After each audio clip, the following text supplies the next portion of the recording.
Online cyber ठगी के मामले रुकने का नाम नहीं ले रहे हैं। प्रशासन लोगों को लगातार ऑनलाइन ठगी को लेकर जागरूक कर रहा है, लेकिन इसके बावजूद भी लोग ठगों का शिकार हो जाते हैं।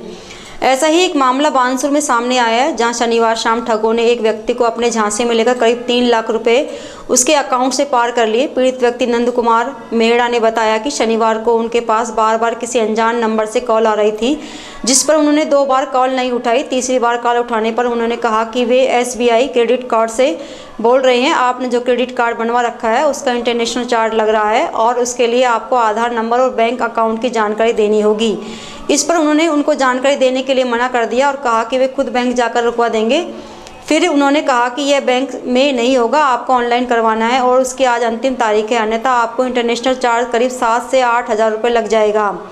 पीड़ित ने बताया कि उन्होंने पूछा कि आप SBI YONO ऐप चलाते हैं तो उसको डिलीट करो और दूसरा डाउनलोड करो और आप उसमें जो आपके अकाउंट्स के 16 अंक डालकर चालू करो। इस दौरान उसे फ़ोन कॉल चालू रखने के लिए कहा गया। इसके बाद ऐसा करते ही फ़ोन पर लगातार OTP आ रही थी और अकाउंट से पैसे कट रहे थे। इस दौरान ठगों ने AU bank credit card, SBI credit card और SBI सेविंग अकाउंट से 2,81,000 रुपये पार कर लिए। इसके बाद उसने ठगों से कहा कि उसके पास पैसे वापस डालो, नहीं तो वह पुलिस को सूचना दे रहा है। इसके बाद उन्होंने उसके फ़ोन को हैंग कर दिया, जो अभी तक भी रिकवर नहीं हुआ है। इसके बाद पीड़ित ने इसकी सूचना बानसूर पुलिस को दी, लेकिन शनिवार की छुट्टी होने से डिटेल नहीं मिल सकी। इसके बाद उन्होंने तुरंत साइबर सुरक्षा के टोल फ्री नंबर 1930 पर कॉल कर इसकी जानकारी दी, तो उन्होंने भी डिटेल मांगी। उन्होंने बताया कि ठगों ने उसके तीनों अकाउंट से कई बार में 2,81,000 रुपये पार कर लिए।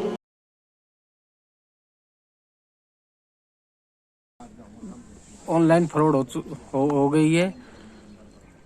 मेरे पास एक कॉल आ रहा था सर, बार बार कॉल आ रहा था, जिसको मैंने 2-3 बार अटेंड नहीं किया। अटेंड करने के बाद में सर उन्होंने मेरा फ़ोन हैंग कर लिया और मेरे बैंक अकाउंट की डिटेल वगैरह लेके मेरे अकाउंट से सभी पैसा 0 बैलेंस कर दिया। और मैं इसकी शिकायत लेके जब थाने में गया सर, थाने में भी मेरे पास में फ़ोन आ रहा था।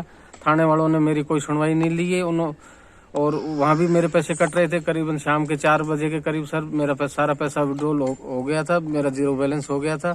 और मैंने उन्होंने साइबर क्राइम में भी मैंने फ़ोन किया तो उन्होंने मेरे से डिटेल मांगी, तो डिटेल शनिवार एतवार होने की वजह से सर मेरे पास डिटेल नहीं थी, तो मेरी कंप्लेंट नहीं लिखी गई सर।